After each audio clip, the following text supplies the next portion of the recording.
3, Raymond Daniel کو آپ نے خاص طور سے مجھ پر مسلط کر دیا ہے اور اس کے بارے میں یہ سوچنے میں حق بجانب ہوں کہ ہو سکتا ہے اسے اب میرا نگراں مقرر کیا گیا ہو اور خفیہ طور پر وہ حکومت اسرائیل کو رپورٹیں فراہم کر رہی ہو۔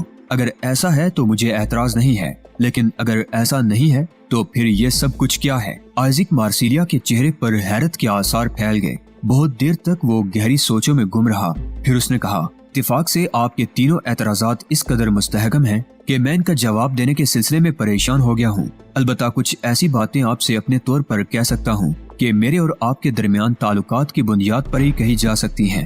جہاں تک امتحانی دور کا معاملہ ہے تو وہ امتحانی دور اب مکمل طور پر ختم ہو گیا ہے اور اب آپ کو اس بات کی گارنٹی دی جاتی ہے کہ آپ اسرائیلی محکمہ موساد کے انتہائی قابل اعتماد فرد ہیں اور اس کے بعد آپ کے لیے کسی اور امتحان کی گنجائش نہیں ہے۔ اگر آپ کبھی یہ بات محسوس کریں تو اس سلسلے میں بہترین بلکہ بدترین احتجاج کر سکتے ہیں، خواہ وہ کسی بھی شکل میں ہو۔ نمبر 2، آپ کو مکمل طور پر اپنے تمام معاملات کے اختیارات دیے جاتے ہیں۔ جہاں تک ریمنڈ ڈینیل کا سوال ہے تو اصل میں اسے اس پورے سلسلے میں بریف کر دیا گیا ہے اور یہ ہمارا طریقہ کار ہے کہ جن معاملات میں کوئی بریف ہو جاتا ہے ان معاملات سے اسے نکالا نہیں جا سکتا جب تک ان کا بہترین اختتام نہ ہو جائے۔ یہ بات ہمارے علم میں نہیں تھی کہ آپ ریمنڈ ڈینیل کو قبول نہیں کریں گے، ورنہ ریمنڈ ڈینیل کا انتخاب اس سلسلے میں بالکل نہ کیا جاتا۔ یہ میں آپ کو ذاتی طور پر یقین دلا رہا ہوں۔ آخری بات یہ ہے کہ اگر حکومت اسرائیل موساد کے کارکنوں پر نگاہ رکھتی ہے تو کارکنوں کو اس پر اعتراض نہیں ہونا چاہیے، کیونکہ بہرحال ان کے مفادات حکومت کے لیے بنیادی حیثیت رکھتے ہیں۔ میں اختیارات کی بات کر رہا تھا جو کہ اس آپ کو دیا جا رہا ہے۔ اس کے سلسلے میں آپ کو مکمل اختیارات ہیں۔ اسرائیل کے وزیر دفاع، وزیر خارجہ اور وزیر داخلہ بھی اگر چاہیں تو آپ کی طے شدہ کسی بات کو رد نہیں کر سکتے۔ اس کا میں آپ کو پورا یقین دلاتا ہوں۔ تو پھر مسٹر آئزک مارسیلیا، میں یہاں اس جزیرے میں یہ تمام پلاننگ بے مقصد سمجھتا ہوں۔ میرے لیے اس کام کے لیے بیروت ہی بہتر ہے۔ آپ کو چونکہ اب یہ اختیارات سونپ دیے گئے ہیں، اس لیے ہر جنبش کا فیصلہ آپ کی پسند کے مطابق ہوگا۔ اس کے علاوہ اپنے ساتھ 11 افراد کی ٹیم کا سلیکشن آپ اگر چاہیں تو تل ابیب آ کر سکتے ہیں۔ موساد کے او ڈپارٹمنٹ کے لیے جو پرانے لوگ سرگرم عمل تھے، ان میں سے جو دوسرے محکموں میں کھپ گئے ہیں، ان کے علاوہ جو باقی ہیں انہیں آپ کی خدمت میں پیش کر دیا جائے گا۔ جن لوگوں کو آپ مسترد کر چکے ہیں ان میں ریمنڈ ڈینیل کے علاوہ کسی اور کی سفارش نہیں کی جائے گی۔ یہ بھی میں اس لیے کہہ رہا ہوں کہ اگر ریمنڈ ڈینیل کو آپ نے ان معاملات میں شریک نہ کیا تو اس کے لیے 2 ہی صورتیں ہیں، یا تو اسے قید سخت میں رکھا جائے یا پھر گولی مار دی جائے۔ دوسرا کوئی امکان نہیں اس کے لیے۔ فیصلہ آپ کے ہاتھ میں ہے۔ آپ جس وقت چاہیں بیروت روانہ ہو سکتے ہیں اور جب چاہیں تل ابیب سے اپنے لیے ٹیم کا انتخاب کر سکتے ہیں۔ آپ کو اب اس سلسلے میں تمام پلاننگ خود کرنی ہے اور اس کے لیے مقررہ وقت کا تعین بھی کر لینا ہے، کیونکہ ہم بہت زیادہ وقت نہیں صرف کر سکتے۔ ٹھیک ہے مسٹر مارسیلیا، آپ یہاں سے تل ابیب روانہ ہونا چاہتے ہیں یا بیروت؟ نہیں، ابھی میں یہاں سے بیروت واپس جاؤں گا، وہاں کچھ ذاتی کام کرنے کے بعد بیروت سے تل ابیب چلا جاؤں گا۔ بالکل ٹھیک، نہایت مناسب۔ چنانچہ آئزک مارسیلیا نے میری واپسی کا بندوبست کیا اور ہم بیروت پہنچ گئے۔ میں نے اپنی رہائش گاہ کا رخ کیا تھا جہاں اب میں رہتا تھا۔ مسٹر روہن فلیچر سے کوئی واسطہ نہیں تھا۔ ریمنڈ ڈینیل کو ہم لوگ اپنے ساتھ نہیں لائے تھے، لیکن میں جانتا تھا کہ اسے جزیرے سے واپسی کی ہدایت کر دی گئی ہوگی۔ غرض یہ کہ یہاں پہنچنے کے بعد میں نے سکون کی گہری سانس لی تھی۔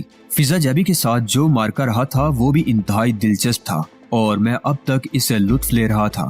یہ بہت دلکش بات تھی کہ میں اپر ہینڈ رہا تھا اور ان لوگوں کو شکست دینے کے بعد فضا جیبی سے میرا سامنا ہوا تھا۔ یعنی یہ نہیں ہوا تھا کہ مجھے فضا جیبی سے رعایت کی بھیک مانگنی پڑی ہو، اس نے خود الٹی مجھ سے معافیاں مانگی تھی اور اپنے آدمی کی زندگی بخشنے کی درخواست کی تھی۔ بہرحال عجیب و غریب لڑکی تھی، بار بار اس سے ٹکراؤ ہو رہا تھا۔ میرے دل میں اس کے لیے انتہائی احترام کے جذبات تھے، کیونکہ میں جانتا تھا کہ وہ تن من دھن کی بازی لگائے ہوئے مظلوم فلسطینیوں کے لیے سرگرم عمل ہے۔ پھر مسٹر آئزک مارسیلیا نے مجھے رولز بک پیش کر دی اور میں نے اس کا بغور جائزہ لیا۔ کسی گروپ کے انچارج کے لیے جو اختیارات تھے میں نے ان پر نوٹس تیار کیے اور انہیں اپنے پاس محفوظ کر لیا۔ پھر ایک دن انتہائی مختصر طور پر میں نے آفتاب کمال سے رابطہ قائم کیا۔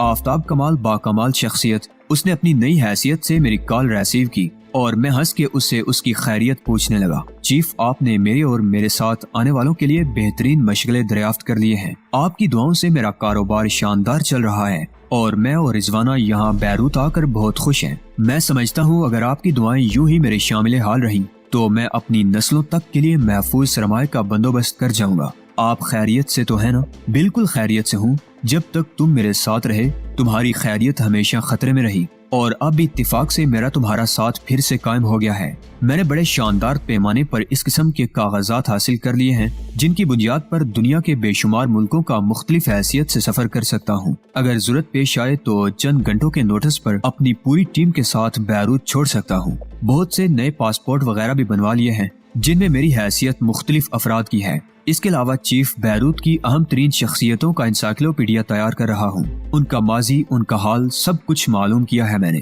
اور اگر کبھی آپ نے اجازت دی تو انہیں بلیک میل کر کے بیروت میں کسی بہت بڑے کاروبار کی بنیاد ڈال دوں گا۔ خیر آفتاب کمال، تمہیں بہت اچھی طرح جانتا ہوں میں، جو کچھ تم کہہ رہے ہو ان میں صحیح باتوں کا تجزیہ کر سکتا ہوں۔ تم نے یقیناً یہاں رہ کر وہ کچھ کر ڈالا ہے جو میں نہیں کر سکا۔ چیف ہمیشہ ہی اس قسم کی باتیں کرتے رہے ہیں، اب اور کیا جواب دوں؟ بہرحال میں تمہیں بہت جلد کچھ رپورٹس دوں گا اور تمہیں ان کے مطابق عمل کرنا ہوگا۔ جلدی پلیز جلدی، آفتاب کمال نے کہا، اور چند لمحات گفتگو کرنے کے بعد میں نے فون بند کر دیا۔ میں اپنے طور پر پلاننگ کرنا چاہتا تھا، چنانچہ اس کے بعد میں نے اپنے تمام معاملات محدود کر لیے۔ گھر میں تھا لیکن ہر ایک سے رابطہ منقطع کر لیا تھا۔ میرے شب و روز اس منصوبے کی پلاننگ میں صرف ہونے لگے تھے۔ بہت غور کیا، بہت سوچا، اور اپنی فطرت کے مطابق اچھی خاصی ڈرامائی سچویشن پیدا کرتے ہوئے میں نے سلسلے میں ایک منصوبہ تیار کر ہی لیا۔ اس کے بعد میں مزید 48 گھنٹے اس منصوبے پر ورک کرتا رہا۔ ریمنڈ ڈینیل نے اس دوران 3-4 بار مجھ سے ملنے کی کوشش کی تھی، لیکن ملازمین کو یہ ہدایات کر دی گئی تھی کہ وہ دنیا کی کسی بھی شخصیت کو مجھ تک نہ پہنچنے دے۔ بس ایک بار ریمنڈ ڈینیل نے ٹیلی فون پر مجھ سے گفتگو کی تھی۔ اس نے کہا، مسٹر لاشمیک، مجھے تو یہ بتایا گیا تھا کہ آپ نے بالآخر مجھے اپنے اسسٹنٹ کی حیثیت سے قبول کر لیا ہے۔ اس کے بعد میرے لیے یہ پابندیاں کیوں عائد کی گئی ہیں؟ میرا آپ سے ملنا بہت ضروری ہے۔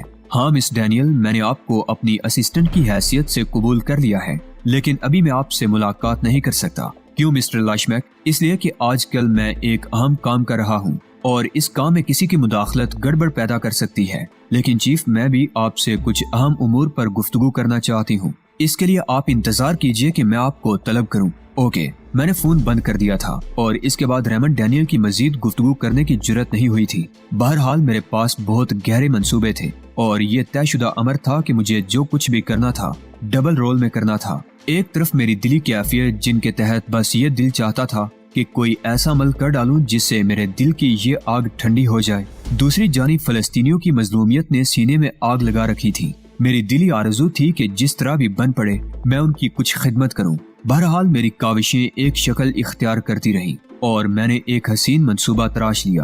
کام بہت لمبا تھا، لیکن اس طرز کے کام میرے ملک کے فوجی حکام نے 2-3 بار میرے سپرد کیے تھے اور میں نے ان میں نمایاں کامیابی حاصل کی تھی۔ اس وقت بھی جو منصوبہ میں نے ترتیب دیا تھا وہ انتہائی سنگین نوعیت کا تھا، لیکن اگر اس کے مطابق کام ہو جاتا تو بہترین ثابت ہوتا۔ منصوبے کی تکمیل کرنے کے بعد میرے لیے سب سے اہم مسئلہ آفتاب کمال سے مل کر اس منصوبے کی نوک پلک کو سنوارنے کا تھا۔ میں جانتا تھا کہ میرے لیے سیکیورٹی بہت سخت ہے اور یقینی طور پر مجھ پر بے شمار نگاہیں نگراں ہوں گی اور یہ سب کچھ موساد کے زبردست ایجنٹ ہوں گے، اس لیے آفتاب کمال کو کسی خطرے میں تو نہیں ڈال سکتا تھا۔ خود ہی مجھے اس سے ملاقات کرنی تھی اور اس کے لیے ایک ایسی منصوبہ بندی کرنی تھی جس سے آفتاب کمال کی پوزیشن محفوظ رہ سکے۔ میں نے خفیہ طور پر اپنے اس منصوبے کے پوائنٹ تیار کیے اور پھر ایک مقررہ وقت پر خاموشی سے اپنے مکان سے نکل آیا اور پھر نہ جانے کہاں کہاں کے فاصلے طے کرتا رہا۔ بالآخر مارکو پولو پہنچ گیا۔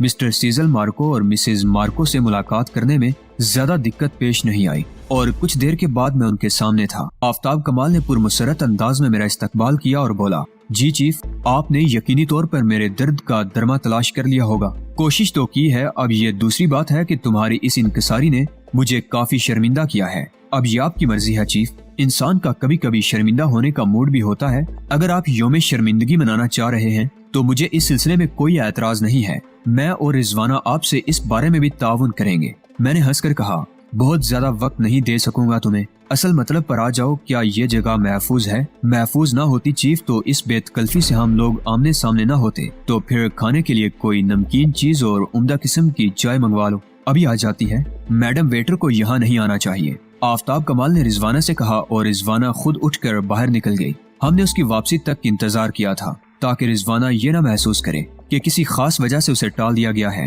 وہ ایک بہترین ساتھی تھی اور آفتاب کمال کی ایک ایسی دریافت جو آفتاب کمال میں برابر کی شریک تھی۔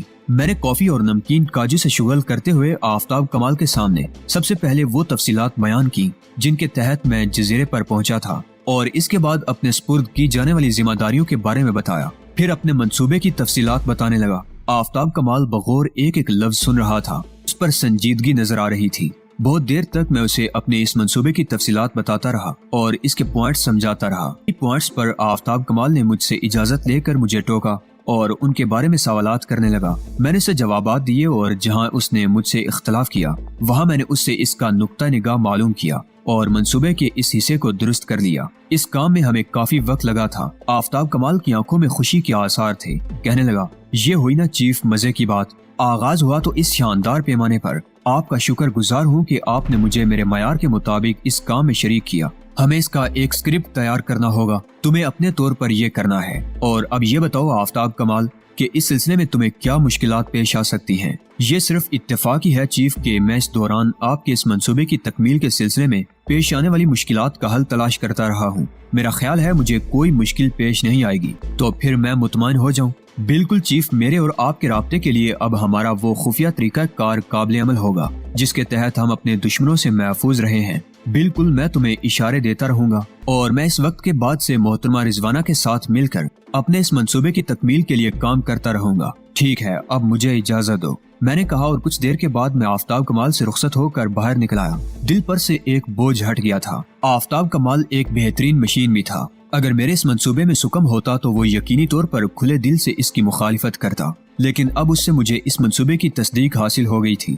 بعد میں گھر واپسی ہی مناسب تھی، کوئی اور ہنگامہ خیزی اس وقت بالکل بے مقصد تھی۔ پھر یہاں آنے کے بعد مجھے معلوم ہوا کہ میڈم ریمنڈ ڈینیل مسلسل میری طاق میں لگی ہوئی ہیں۔ میرا اپنا کام مکمل ہو گیا تھا۔ ریمنڈ ڈینیل کی طرف سے بھی دل میں تھوڑی سی نرمی پیدا ہو گئی تھی۔ میرا خیال ہے میں ان سے بھرپور انتقام لے چکا تھا، اب بہت زیادہ انہیں نظر انداز کرنا مناسب نہیں تھا، اور پھر جب وہ مجھ پر مسلط ہو ہی گئی تھی تو تھوڑے سے احسان کے ساتھ بالآخر ان سے صلح نامہ کر لیا جائے تو کوئی حرج نہیں ہے۔ رات کو ریمنڈ ڈینیل کا ٹیلی فون آ ہی گیا جسے میں نے ریسیو کیا تھا۔ ہیلو چیف، میں ریمنڈ ڈینیل بول رہی ہوں۔ جی فرمائیے چیف، آپ سے فوراً ملنا چاہتی ہوں۔ آپ یقین کیجئے مر جانے کی حد تک بور ہو گئی ہوں۔ میں نے چند لمحات خاموشی اختیار کی اور اس کے بعد کہا، ٹھیک ہے، آپ آ جائیے مس ڈینیل۔